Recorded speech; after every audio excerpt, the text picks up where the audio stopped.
Hey, stop scrolling for a second because what I'm about to tell you isn't just a story. It's something that happened in a house full of marble floors and empty hearts, a house where kindness was mistaken for weakness and cruelty wore a £5,000 dress. It started with a scream, a whip, and a young woman who had nowhere left to run, but it ended in a way that no one at that party, not even the woman throwing the punches, ever saw coming. Stay with me. This gets unbelievable. Hey everyone, welcome back to the channel. Before we start, tell me where you are watching from today. Which country do you belong to? Drop it in the comments. I love seeing how far these stories travel. Today's story is about the one most emotional ones we've ever told about. Pride, power, and the kind of strength that money can never buy. I promise you, by the end of this, you'll be wiping your tears, but I won't spoil it. Let's just say, not everyone in that ballroom made it out with their reputation intact. No one expected the night to end like this. The Hastings estate glittered like something out of a fairy tale. Crystal chandeliers dripping gold light over 300 guests in tailored tuxedos and gowns that cost most people's rent. It was the engagement party of the decade. Billionaire real estate mogul Daniel Hastings and his soon-to-be wife Victoria Lane, a woman as beautiful as she was feared. Everyone whispered about Victoria behind polite smiles. She was sharp-tongued, demanding, the kind of woman who fired household staff for folding towels the wrong way. But Daniel didn't see it, or maybe he didn't want to. In the kitchen that night, a young woman named Amara Johnson moved quietly between trays of champagne flutes, her hands steady despite the ache in her feet. She'd been working for the Hastings family for 8 months, a scholarship student paying her way through nursing school by serving rich people canapes on weekends.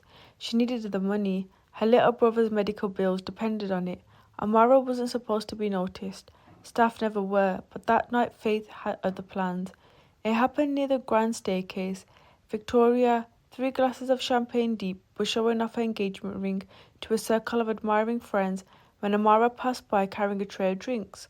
A slight bump, barely anything, sent one glass tipping. A few drops of red wine landed on the hem of Victoria's white gown.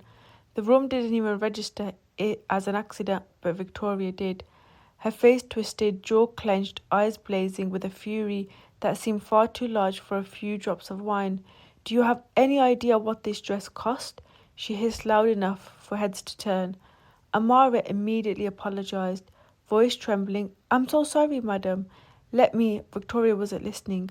Something in her snapped. She grabbed a decorative riding crop from a nearby display, an antique piece meant only for show, and before anyone could react, she struck Amara across the face. Gasps rippled through the crowd. Someone dropped a glass. The music stopped. Amara stumbled against the wall, pain flashing through her, tears burning her eyes.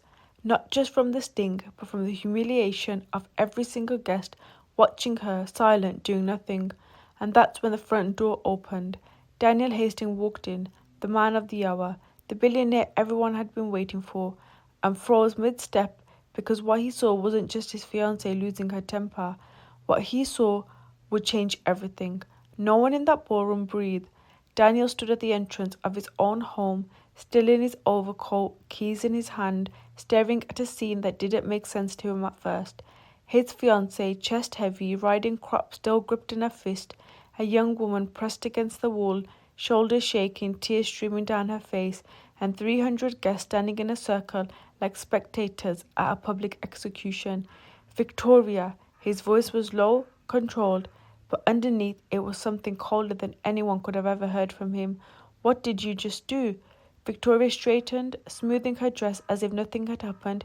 "She ruined my gown, Daniel. She needed to learn some respect. She's an employee," Daniel said, "not property."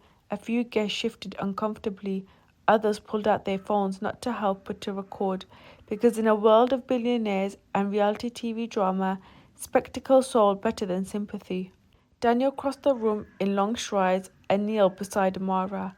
Up close, he could see the raised, angry welt already forming on her exposed shoulder blade where her uniform had slipped. His jaw tightened. "Are you okay?" he asked softly, a tone none of the guests had ever heard him use. Amara nodded quickly, too afraid to speak, too aware that whatever she said next would cost her job her family desperately needed. But Daniel wasn't looking at her like an employee. He was looking at her like a human being who had just been assaulted in his own home in front of everyone he knew. Someone call a doctor, he said, standing, his voice sharp enough to cut through the stunned silence. Now! Victoria let out an insidious laugh. Daniel, are you seriously making a scene over the help? The word help landed like a slap across the room. Daniel turned to her slowly. Say that again? Victoria, emboldened by champagne and years of getting away with everything, didn't back down. You heard me. She's staff. This is what staff is for. To serve, not to embarrass us in front of everyone. Murmurs spread through the crowd. Some guests looked away in discomfort. Others disturbingly nodded in agreement. People who have grown up in the same glittered world Victoria had, where cruelty towards the working class was simply normal. Not everyone agreed. Not Daniel's grandmother, seated near the front, who rose from her chair with the quiet authority of someone who had built this family's empire from nothing decades ago. Daniel, she said, her voice steady. I think it's time everyone had learned the truth about how this family really started. The room went still because nobody, not even Daniel, expected what she was about to reveal. Eleanor Hastings, 82 years old, and sharper than anyone in that room gave her credit for, walked slowly towards the centre of the ballroom. Her cane tapped against the marble floor with every measured step, and for the first time all night, every single guest gave her their full attention. 60 years ago, she began, I was a maid. Not a guest at a party like this one, not someone's fiancé dripping in diamonds. I scrubbed floors in a house very much like this one, for a family very much like the one standing in this room tonight. Gasps rippled through the crowd. Victoria's face went pale. I was 17, Eleanor continued, working to support my mother after my father passed, and one night, much like tonight, I made a small mistake serving dinner. I spilled soup on a woman's dress, and she struck me just like you did to this young woman tonight. She turned, her eyes locked onto Victoria's. The difference is that woman's son saw what this mother did to me, and instead of looking away, instead of pretending it was normal, he stood up for me. He fired the household staff who mistreated me. He paid for my education, and years later, her voice cracked slightly, the weight of memory heavy in her words. He married me. That man was Daniel's grandfather. The entire ballroom fell into stunned silence. Cameras that had been recording for gossip now captured something far more powerful. This family, Eleanor said, turned to face the crowd, was built by two people who understood that dignity had nothing to do with the size of someone's bank account, that kindness cost nothing and cruelty cost everything. She looked directly at Victoria. You just proved in front of every important person in this city exactly who you really are. Victoria's hands trembled. The riding crop slipped from her fingers and clattered to the marble floor. Daniel stepped forward, standing beside his grandma, beside Amara, not beside the woman he proposed to just 3 months earlier. I think, he said quietly, this engagement is over. Victoria's carefully constructed world, the one built on status, cruelty disguised as confidence, and other people's silence, began to crumble in front of everyone who mattered to her social standing. But the night was far from finished because Amara, still trembling against the wall, had no idea that this single moment of humiliation was about to change the entire course of her life. The ambulance arrived 20 minutes later, though Amara insisted she didn't need one. The welt across her back was painful but not dangerous. Pride, however, was a different kind of wound entirely. A paramedic checked her over in a quiet side room, away from the whispering crowd. Daniel sat across from her, elbows on his knees, photo written across his face. I'm sorry, he said. This should have never happened in my house. Amara looked up at him, surprised by the sincerity in his voice. Rich men rarely apologize to people like her. It's not your fault, she said quietly. You didn't do it. No, Daniel agreed. But I chose to build a life with someone who could do something like this without hesitation. That's on me. Amara studied him for a moment, the exhaustion in his eyes, the way his hands were still slightly shaking from anger. He was working hard to control. Can I ask you something, she said. He nodded. Why does it matter to you? I'm nobody, just staff, like she said. Daniel's jaw tightened. You're not nobody, and what happened to you tonight, that's exactly the kind of thing my grandfather and grandmother built this family to stand against. My grandmother was in your position once. Nobody protected her either until someone finally did.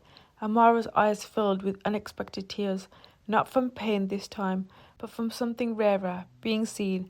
I have a nursing exam in 3 days, she admitted quietly.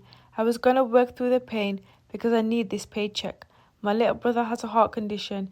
His surgery is scheduled for next month, and every dollar matters. Daniel was quiet for a long moment. Then he reached into his jacket and pulled out a business card, writing something on the back of it before handing it to her. Call this number tomorrow, he said. It's our family foundation. Your brother's surgery, all of it will be covered, and your final semester of nursing school too. Amara stared at the card, speechless. I can't accept that. I didn't do anything to deserve. You didn't do anything wrong tonight, Daniel interrupted gently. You got hurt in my home by someone I trusted. This isn't charity, Amara. It's what should have happened a long time ago. Someone finally standing up instead of standing by. For the first time that night, Amara allowed herself to believe that maybe, just maybe, this humiliation moment was about to become the turning point of her entire life. But neither of them knew just yet how far that turning point would go. Word spread fast. By the next morning, video clips from the party had exploded across social media. Not gossip about spilling wine, but raw footage of a wealthy woman striking a young maid in front of hundreds of witnesses, followed by an 82-year-old matriarch delivering a speech that silenced an entire ballroom. Hashtag Justice for Amara began trending by noon. Victoria's own family, embarrassed by the scandal threatening their social standing, distanced themselves publicly within hours. Business partners quietly withdrew from the deals tied to her name. The engagement, already broken, became the least of her problems. Meanwhile, Amara sat in a small apartment, staring at her phone in disbelief as thousands of strangers left comments defending her, praising her composure, sharing their own stories of being mistreated by people who believed money made them untouchable. Her mother, watching the news coverage from the kitchen table, reached for Amara's hand. Baby, are you okay? I don't know, Amara admitted. Yesterday I was scared I'd lose my job. Today people are calling me an inspiration. It's a lot. Her phone buzzed again, a text from Daniel. How are you feeling today? No pressure to respond, just wanted to check in. She smiled, typing back a simple thank you, still processing how quickly everything had shifted. Across town, Daniel sat in his office, watching his family's foundation coordinate Amara's brother's surgery with the city's top pediatrician cardiologist. But something else was weighing on him, a decision he hadn't expected to make so soon after ending his engagement. He kept replaying Amara's face in his mind, not from the tears from the pain, but the quiet dignity she carried even whilst being humiliated in front of strangers. The way she refused to blame him, the way she thought of her brother before herself. Even in that moment, it wasn't romantic, not yet. It was something quieter, recognition. The same recognition his grandfather must have felt 60 years ago, watching a young maid endure cruelty with more grace than people mistreating her could ever understand. He picked up his phone and called his grandmother. I think, he said, I finally understood what you meant last night. Eleanor's voice was warm on the other end. About what, dear? About choosing people based on their character, not their circumstances. There was a long pause, then a soft, knowing laugh. Took you long enough. Neither of them knew that 3 states away, Victoria was about to make one final move, desperate to salvage what remained of her reputation, and it would only make everything so much worse. Victoria wasn't used to losing. 3 days after the party, she sat in her lawyer's office, seething as her assistant scrolled through headlines after headlines, dragging her name through the mud. Aries caught on camera whipping Maid. Hastings engagement ends in scandal. The night old money showed its true colours. I want a statement drafted, Victoria snapped. Something about the maid provoking me. Something about staff members exaggerating for sympathy and attention. Her lawyer, a cautious man who had represented the family for years, hesitated. Victoria, this footage. Multiple angles. I don't care what you think. She cut him off. I need my reputation back. But reputation once shattered by one's own hands rarely repairs itself through denial. Victoria released a public statement that evening claiming Amara had desperately provoked her and that the video was taken out of context. It backfired instantly. Within hours, more footage resurfaced, this time from a guest's phone, showing the moment leading up to the incident in painful clarity. Amara hadn't provoked anything. She'd simply been doing her job, and a small accident that triggered violence from a woman used to controlling everyone around her. The backlash intensified. Sponsors for Victoria's family's boutique hotel chain issued public statements distancing themselves. Her closest friends, worried about their own reputation, stopped returning her calls. Meanwhile, Amara received an unexpected message, not from Daniel, but from a local news producer requesting an interview. She almost declined, uncomfortable with the sudden spotlight, but her mother encouraged her. "Baby, your story could help someone else who's scared to speak up," she said gently. "You don't have to be angry, just be honest." The interview aired 2 nights later. Amara spoke calmly, without bitterness, describing not just the assault, but the years of quiet mistreatment many domestic workers experience without anyone noticing or caring. She spoke about her brother's heart condition, her dream of becoming a pediatric nurse, and how one moment of cruelty had accidentally opened a door to unexpected kindness. The interview went viral for entirely different reasons than the original video. Not outrage this time, but genuine admiration.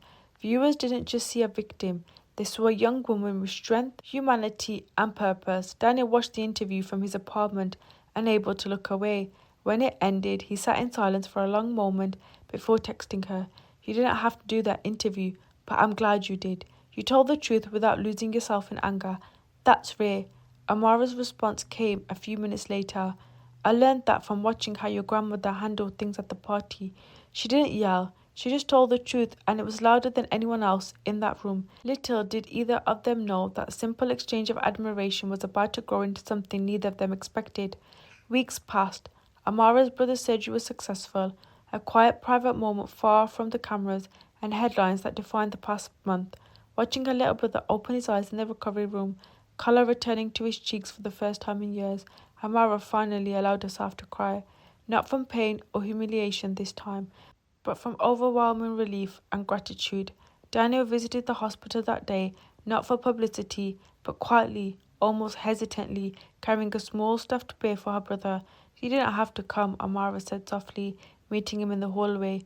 "I wanted to," Daniel replied. "How's he doing?" "Better than we had hoped." Her voice cracked slightly. "Thank you for everything. I still don't know how to repay you." "You don't owe me anything," Daniel said firmly. "This should have happened months ago, long before that party. No one should have to work multiple jobs while going to nursing school just to help their family survive. The system failed you long before Victoria did." Amara studied him for a long moment. "You've changed since that night." Daniel let out a quiet, almost embarrassed laugh. "I think I finally started paying attention to things I used to overlook. My grandmother always said wealth reveals character, it doesn't build it. I think I forgot that for a while." Over the following weeks, the relationship shifted slowly, naturally. Coffee after her hospital shifts, quiet conversations about family, dreams, and the kind of life neither of them ever expected to find themselves living. It wasn't rushed or dramatic. It was steady, honest, built on something far more solid than the world Victoria represented. Meanwhile, Victoria's life continued unravelling. Her family, embarrassed beyond repair, quietly cut ties with public business ventures associated with her name. She moved out of the city entirely, away from the whispers and headlines that followed her everywhere she went. It wasn't a Hollywood downfall with explosive consequences. It was something quieter and in some ways more painful. The world simply moved on without her, choosing instead to celebrate a story of kindness over cruelty, resilience over privilege. Eleanor watched the changes in her grandson with quiet satisfaction. Though she never said, "I told you so," she didn't need to. The proof was in the way Daniel now visited hospitals instead of galas, in the scholarship fund he quietly established for working students like Amara, in the way he finally learned to see people, not positions. But even Eleanor didn't anticipate what would happen 6 months later, the moment that would bring the entire story full circle. 6 months after the party that changed everything, the Hastings Foundation hosted its annual charity gala, but this one looked nothing like the extravagant, hollow event from before. Instead of exclusive invitations from the city's wealthiest families, the guest list including nursing students, hospital staff, single parents working multiple jobs, and community organisers who rarely received recognition for their tireless work. Eleanor had insisted on the change, and Daniel had wholeheartedly agreed. Amara stood near the entrance, wearing a simple emerald dress, nervously smoothing the fabric. As guests arrived, she'd finished her nursing exam with top marks and had recently started working in the cardiology unit, the very department that saved her brother's life. "You look like you're about to give a speech," Daniel teased, appearing beside her with 2 glasses of sparkling cider. I am, Amara admitted. Your grandmother asked me to say a few words tonight. Daniel smiled softly. She has good instincts about these things. When the time came, Amara stepped onto the small stage, hands trembling slightly as she looked out at the crowd. A mixture of quiet working class families and the few remaining wealthy guests who had chosen kindness over gossip. 6 months ago, she began, I was just someone serving drinks at a party trying to survive. I never expected my life to change because of one painful moment. But it did, not because of the cruelty I experienced, but because of the kindness that followed it. She glanced towards Eleanor, seated in the front row. A woman I'd never met stood up that night and reminded an entire room that dignity isn't something money can buy or take away. She taught me that speaking the truth, even when your voice shakes, is more powerful than staying silent out of fear. Her eyes moved to Daniel. And a man who could have looked away, who could have protected his reputation instead of standing up for someone he barely knew, chose kindness instead. That choice didn't just change my life, it saved my brother's life. The room fell silent, moved by her words. Tonight isn't about that painful moment anymore, Amara continued, voice growing steadily. It's about what we choose to do after painful moments happened. We can let cruelty define us, or we can let kindness redefine everything that comes after. Applause filled the room. This was real, earned, human. As Amara stepped down from the stage, Daniel met her at the bottom step, taking her hand gently. That was beautiful, he said. I meant every word, she replied softly. Neither of them noticed Eleanor watching from across the room, tears of pride in her eyes, remembering another young woman decades earlier who had stood up in that very same spotlight, humiliated, then healed, then finally unmistakably home. A year later, on a quiet spring afternoon, Daniel proposed to Amara, not with an extravagant public spectacle, but in the small community garden the Hastings Foundations had helped build near the hospital where she worked. I don't need a big ring or a big party, Amara had told him earlier that week. I just need something to feel real. So Daniel kept it simple, just the two of them surrounded by tulips and the quiet hum of the city. His grandmother's old engagement ring, the same one Eleanor had worn 60 years earlier, now on Amara's finger. You once told me you didn't know how to repay me for helping your brother, Daniel said, kneeling in the soft grass. You never owed me anything, Amara, but if you'll let me, I'd like to spend the rest of my life earning the privilege of standing beside you. Amara, tears streaming down her face, could only nod, unable to find words strong enough for the moment. Their wedding, held months later, looked nothing like the lavish spectacle that had once defined the Hastings family's public image. Nurses stood beside business executives. Hospital cafeteria workers sat next to the old family friends. Amara's mother cried through the entire ceremony, overwhelmed with gratitude for a life she could never have imagined for her daughter. Eleanor, now in her final years, sat in the front row, watching history quietly repeat itself in the most beautiful way possible. Cruelty transformed into compassion, humility transformed into hope, tragedy rewritten into triumph. Victoria, watching a brief clip of the wedding announcement online from a quiet, isolated new life, felt something she rarely allowed herself to feel: regret. Not because she lost Daniel's wealth or status, but because she finally understood too late that the moment she raised that riding crop, she hadn't just heard Amara. She had finally revealed who she really was, and the truth could never be undone. Years later, Amara stood in the same ballroom where everything had once gone so terribly wrong, now transformed permanently into a community centre for working families, funded entirely by the Hastings Foundation. Her own daughter, 5 years old, tugged at her sleeve, asking what the small plaque near the entrance. Mummy, what does that say? Amara kneeled down, reading the words softly to her daughter.